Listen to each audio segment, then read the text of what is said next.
Disclaimer nella parte iniziale: tutto il materiale mi è stato fornito da Thermaltake per la recensione. Naturalmente, risottolineo come sempre, nessun invito a utilizzare un determinato tipo di linguaggio, a omettere determinate cose. Spero quindi che gradiate la mia recensione.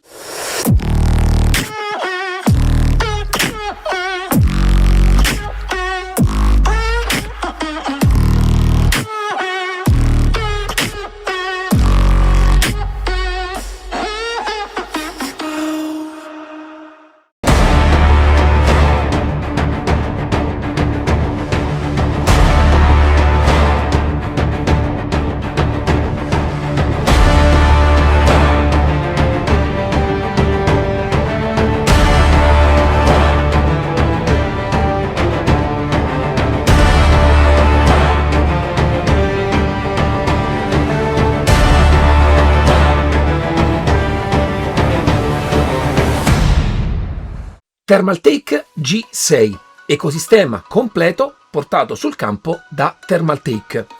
Nuovo competitor nella fascia entry level, ma ha portato diversi prodotti anche nella fascia mid level e high level. Oggi parliamo del bundle G6 completo quindi di motore, volante, pedaliera e in realtà c'è anche un supporto per montare il motore sulla scrivania.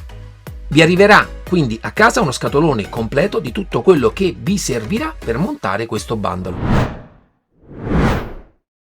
Iniziamo a parlare della pedaliera, tutta in acciaio. Vi faccio vedere il funzionamento dei 3 pedali. Vi dico che acceleratore e frizione sono praticamente identici. La molla a torsione montata offre lo stesso identico feeling, è corposo e in linea con quelli che sono anche altri prodotti di questo livello qui. Ai più appassionati immagino sarà saltata all'occhio una somiglianza anche con altri prodotti, ma proprio di questa somiglianza ve ne parlo più avanti, anche quando parleremo della base. Sempre per tornare al feeling, diverso è quello del freno, che offre una molla a torsione di dimensioni più generose e quindi una corposità maggiore, ma la corsa che fanno tutte e 3 i pedali è pressoché identica. Tutti hanno nella parte dietro un fine corsa meccanico, però faccio notare che è possibile acquistare separatamente, per quanto riguarda il freno, un kit di elastomeri e molla che dal mio punto di vista offre un feeling migliore rispetto a quello che può essere il feeling dato soltanto dalla molla. Ma visto che molti che possono affacciarsi a questo genere di prodotti li utilizzano poggiandoli per terra, sicuramente avere questo genere di durezza qui aiuta proprio ad utilizzarli, perché altrimenti se fosse troppo dura, quando andate a premere andate indietro con la sedia. Quindi a secondo se avete o meno una postazione, decidete in fase di acquisto di prendere anche l'optional dell'elastomero e la molla. Per quanto riguarda la piastra dove andrete a appoggiare il piede, sono della stessa dimensione quella del freno e della frizione, leggermente diversa quella dell'acceleratore che è un pochino più lunga. Tutti i pedali possono spostarsi tramite questi fori qui dietro, un pochino più in alto e un pochino più in basso, quindi credo che possano andare bene per qualsiasi misura di piede. In più, molto interessante è che, come vedete, già di base offrono un'inclinazione quasi perpendicolare, è la mia preferita.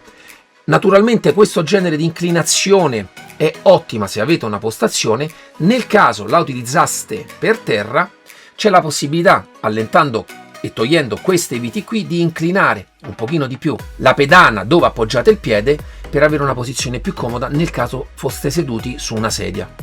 Parte integrante della pedaliera è il poggiatallone. In questo caso è anche utile per poter spostare i pedali e metterli a distanze diverse. In realtà è già preforato, ci sono già delle posizioni preforate. Dal mio punto di vista questa è la distanza più corretta a cui si possono montare. Le distanze intermedie probabilmente avvicinano troppo o distanziano troppo i pedali tra di loro. Essendo le distanze obbligate, anche se c'è la possibilità, non credo che potrete avere un grande margine di manovra. Arriviamo adesso alla parte sotto. Come potete vedere, tutta l'elettronica è contenuta all'interno del pedale del freno. L'acceleratore e la frizione si andranno a collegare con dei cavi RJ al pedale centrale e da qui partirà anche il cavo USB per il vostro PC. In questo caso la pedaliera si può collegare sia direttamente al PC o direttamente collegata alla vostra base. La struttura è in laminati di acciaio da 2 mm, in questo caso verniciati a polvere. Li trovo molto solidi nel loro posizionamento, se non qualche leggerissima flessione, ma solo se andate a fare movimenti forzati in direzioni che non sono consone al suo utilizzo. Quindi come progetto lo trovo compatto nella sua costruzione. A livello di montaggio, come ho detto, naturalmente la potete utilizzare montandola per terra oppure su una vostra postazione. Per quanto riguarda il montaggio, ci sono questi fori nella parte dietro, potete metterci viti fino a M8. Per la parte frontale ci sono questi cilindri che arrivano fino al basso, all'interno sono filettati, sono M5 e quindi vanno bloccati dal basso verso l'alto. E quindi il modo corretto per montarla sarebbe utilizzando una piastra. La piastra poggiatacco ha anche un poggiatallone con la serigrafia Thermaltake. Questo fermatallone, dal mio punto di vista, però è utilizzabile solamente se la utilizzate con questa inclinazione. Se la utilizzate per terra e quindi dovrete andare a spostare proprio dove andate a appoggiare il piede, quindi cambiate inclinazione, il poggiatallone non sarà più utilizzabile. Passiamo adesso al volante. Ha una forma a D, quindi tagliato nella parte sotto, e un diametro di 32 cm. Per quanto riguarda il rim, è rivestito in pelle. Nella parte qui in alto abbiamo questa cucitura in pelle bianca che gli dà proprio quell'aspetto racing. A livello di durezza della plastica interna direi che è totalmente plastica e la parte comprimibile è soltanto quella della morbidezza della pelle.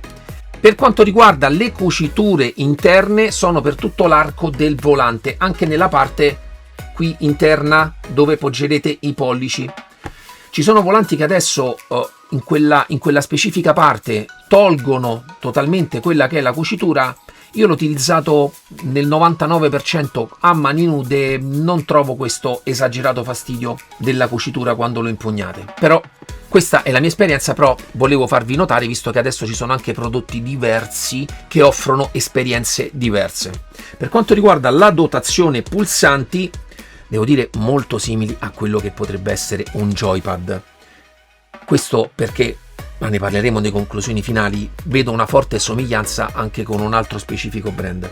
Però c'è una differenza tra quelli che sono qui all'interno, questi, che hanno, vediamo,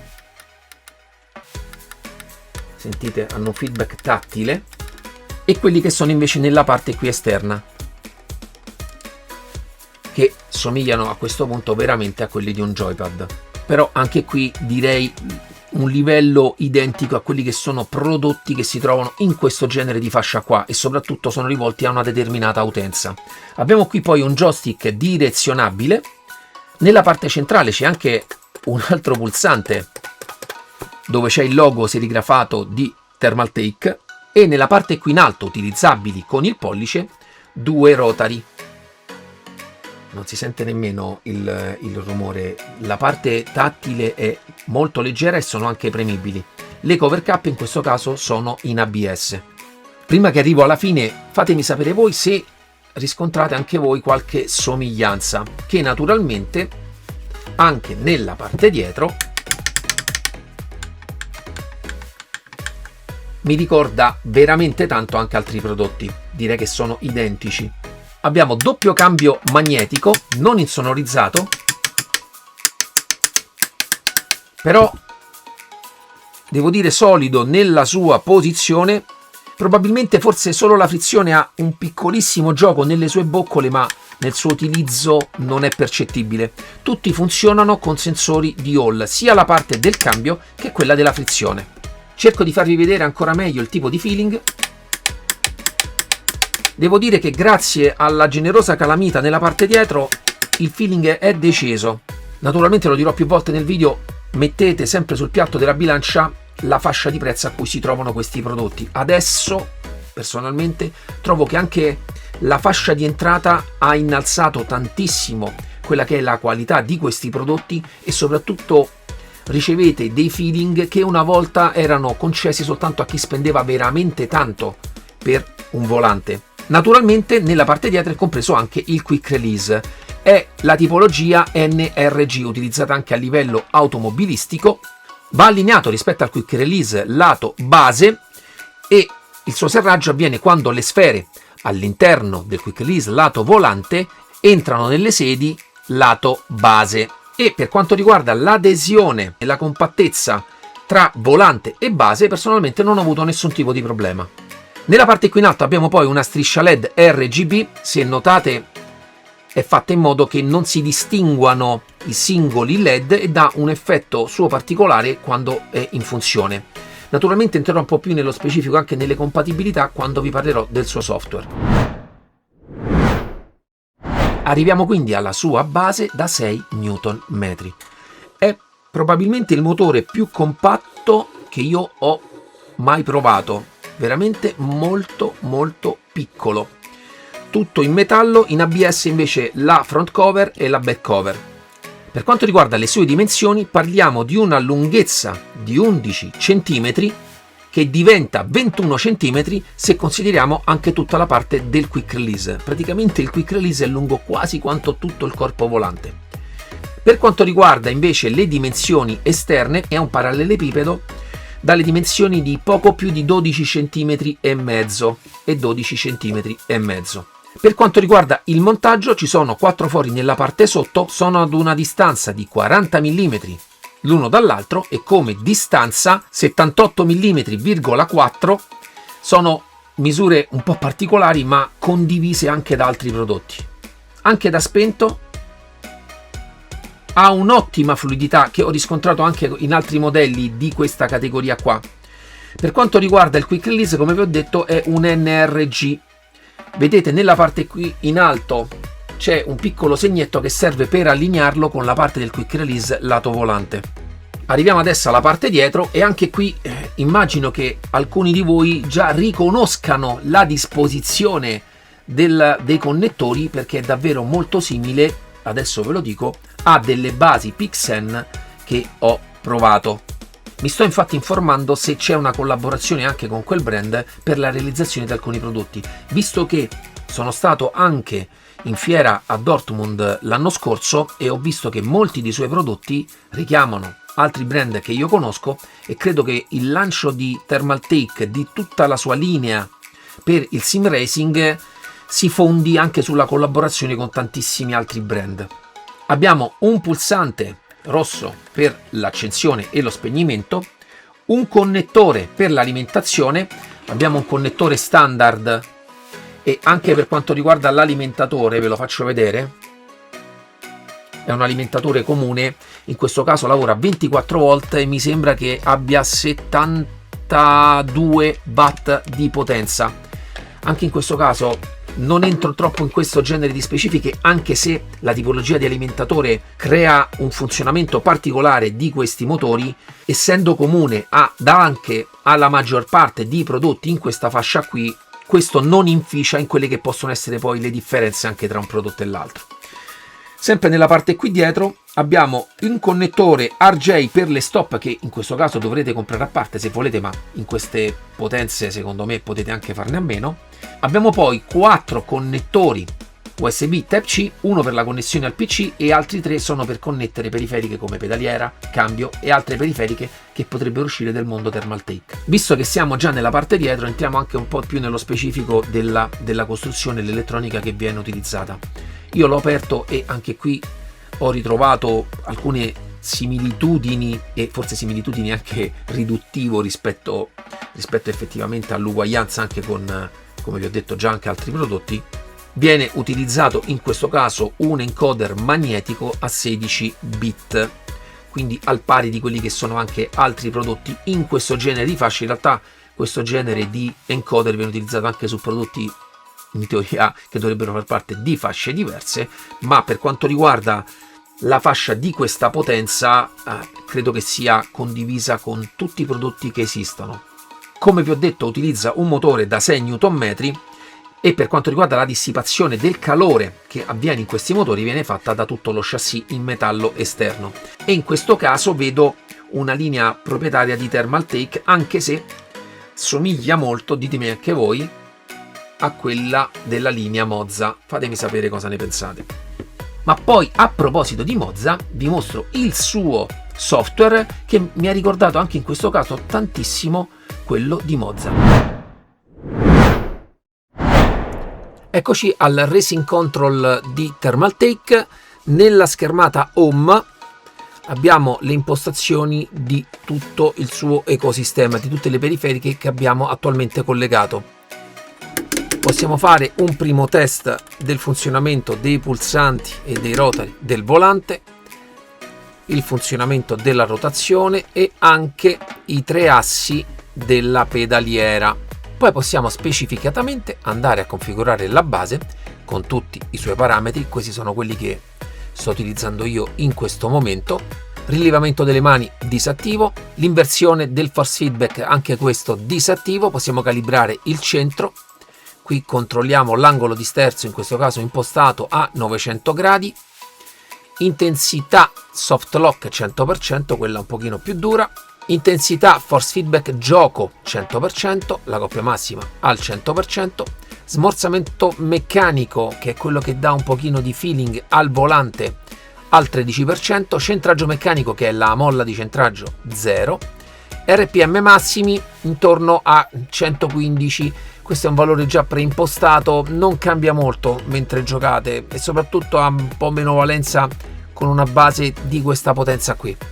Nella sezione volante possiamo andare a impostare il punto di morso delle doppie frizioni, se farle lavorare come dual clutch oppure come assi indipendenti, quindi volendo acceleratore e freno, e possiamo fare, nel caso ci fosse bisogno, anche ricalibrare la parte dei paddle shifter e del joystick che avete sul volante. Abbiamo una seconda sezione in cui possiamo andare a configurare i LED di cambiata. Vi faccio vedere subito. I giochi attualmente supportati sono Assetto Corsa Competizione, Assetto Corsa, Dirt Rally 2, Formula 1 23, Forza Horizon 5, Forza Motorsport, VRC Generation e Eurotrack Simulator 2. Magari probabilmente potrebbero funzionare anche con altri giochi, attualmente sono quelli che sono ufficialmente supportati. Nell'altra sezione abbiamo la calibrazione dei pedali, acceleratore, freno e frizione, e volendo possiamo andare anche a dare una curvatura a quello che è il segnale. Ce ne sono già alcune preimpostate, personalmente utilizzo sempre la curva di segnale totalmente lineare. Ultima sezione, telemetria, serve per mandare informazioni riguardante i valori di telemetria ai nostri smartphone. Andando poi a premere su questo simbolo qui, avete accesso alla parte di configurazione del vostro Race Control, impostate la lingua italiana e qui, nel caso ci fosse bisogno, potrete andare ad aggiornare le vostre periferiche. In questo caso le mie sono aggiornate all'ultima versione. Penso, per quanto riguarda il loro software, di avervi detto tutto. Ciao ragazzi, bentornati. Quindi, che ne pensate? Anche a voi ha ricordato un pochino nelle fattezze il software di Mozza? A me tantissimo. Terminiamo poi con il supporto da scrivania. È anche qui in questo caso molto simile a quelli che sono offerti anche da tantissimi altri prodotti, tutto metallo. Per quanto riguarda la piastra dove monterete il volante, acciaio da 3 mm. Per quanto riguarda invece le staffe con cui lo andrete a fermare nella parte sotto della scrivania, sono da 5 mm e nella parte qui sotto c'è una gomma che serve un pochino a preservare le vostre scrivanie e non farle rovinare. Penso che per la forza che ha sia tranquillamente utilizzabile anche sulle scrivanie. Io fino ai 8 Nm, gli 8 Nm soffrono un po' su una scrivania, ma si possono utilizzare rispetto a prodotti molto più potenti. E arriviamo quindi alle conclusioni finali. Per quanto riguarda la pedaliera, è veramente un entry level. Io, senza l'utilizzo di elastomeri e molle, ho difficoltà, per come sono abituato, a utilizzare il freno. Naturalmente sono difficoltà personali, perché non sono più abituato a frenare con una corsa così lunga del freno e soprattutto legata alla corsa stessa. Sicuramente per chi viene da prodotti simil Trasmaster, Logitech, potrebbe essere un passo in avanti a livello di costruzione, perché in questo caso è tutto in metallo e ci sono soprattutto molte più regolazioni. Un aspetto a cui tengo tantissimo è la possibilità, perché spero che la maggior parte di voi le utilizzi queste periferiche su delle postazioni, di avere il pedale quasi totalmente perpendicolare, perché vi aiuta tantissimo nella postura, nel poter sfruttare al meglio tutto il vostro hardware. Però diciamo che la pedaliera rientra in una fascia molto entry level del mondo della simulazione. Cosa invece ben diversa per quanto riguarda il volante. In realtà, come ho detto, somiglia ad altre cose, però ha una sua linea totalmente diversa, che personalmente, rispetto anche a cose che secondo me ci somigliano, a livello estetico secondo me Thermaltake ci ha azzeccato, perché non credo che sia simile o uguale ad altri prodotti nella parte frontale, e esteticamente mi piace, naturalmente a patto di accettare pulsanti di questa tipologia qui, che però, come ho detto, sono in linea con quelli che sono prodotti di questa fascia. Non è possibile acquistare un volante che costa questa cifra o in un bundle di questa cifra che abbia caratteristiche diverse. Soprattutto sono contento che sempre in queste fasce di prezzo adesso vengano aggiunti anche i rotari, perché erano l'elemento che tanto tempo fa non era disponibile in questa fascia di prezzo.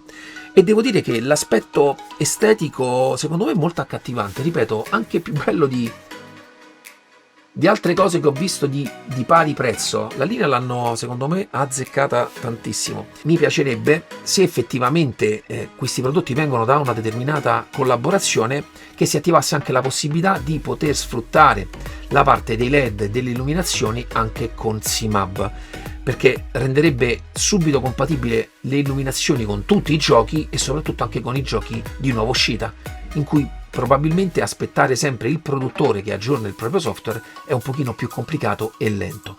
Però in questa fascia di prezzo il feedback delle palette, ragazzi, è buono, è buono. Naturalmente ci sono prodotti di altissima fascia che ti danno un feeling un po' diverso, ma veramente, soprattutto nel cambio, molto spesso parliamo di sfumature. Questi di base hanno effettivamente un ottimo click. Naturalmente valutate la possibilità anche di silenziarli con dei pad in gomma, se magari ci giocate sempre di notte e a vostra moglie dà fastidio. Per ultimo, ma probabilmente le considerazioni più importanti, su quelle che sono quelle sulla base da 6 Nm. A livello di forza la fascia 5-6 Nm io le metto un pochino sullo stesso piano, almeno per tutti i prodotti che ho provato fino adesso. È davvero difficile percepire un Nm in più a questo livello, però il suo comportamento, devo dire, l'ho trovato in linea con altri prodotti anche della serie Fanatec o della serie PXN. Devo dire buono anche la parte del controllo, che naturalmente va sempre rapportata alla fascia, alla tecnologia che hanno questo genere di basi. Sento sempre di sottolineare in linea con quelli che sono anche altri brand. L'esperienza è davvero simile, e quindi il mio consiglio, il mio commento, le mie conclusioni in questa recensione sono: concentratevi in questo livello, soprattutto anche sul livello estetico, sul livello di comodità di poter montare una base rispetto a un'altra, su un aspetto estetico anche di volanti, se ve ne piace più uno di una serie rispetto a un altro, perché l'esperienza veramente in questo caso si avvicina molto anche tra i diversi brand. Non c'è al momento, e sottolineo al momento, non ce n'è uno che spicca sugli altri con questo genere di forze. Visto comunque che Thermaltake a livello estetico in questa fascia di prezzo ci ha messo una bella mano, perché li trovo anche molto carini, soprattutto a me ha colpito, quando l'ho tirato fuori, la compattezza. Non sono abituato più a basi di questa grandezza, stiamo arrivando veramente alla possibilità di montarle dappertutto. Piccola nota sempre però per effettivamente darvi anche delle piccole differenze su questo genere di motori, come anche quelli PXN. Trovo la fluidità, soprattutto si nota soprattutto quando siete fermi e girate il volante, rispetto per esempio ad alcuni modelli di Fanatec. Non hanno quella sensazione di tasselli che ha per esempio Fanatec in questa fascia di prezzo qui. Quindi personalmente un bel prodotto. Sul sito ufficiale di Thermaltake tutto il bundle costa 650 euro. Ho visto dei distributori che hanno lo stesso bundle anche sotto le 600 euro, e potrebbe cominciare a diventare davvero interessante. Naturalmente lascerò tutti i link in descrizione per poterlo acquistare. Naturalmente quando andate nella descrizione del video fate caso a tutti i link, gli sconti, i distributori con cui collaboro. Utilizzare questi link aiutano e supportano il mio canale. Ringrazio poi Thermaltake di avermi dato la possibilità di recensire i suoi prodotti e spero di portarvi anche i livelli intermedi e i livelli di alta fascia del brand. Ragazzi, ci vediamo al prossimo video. Ciao!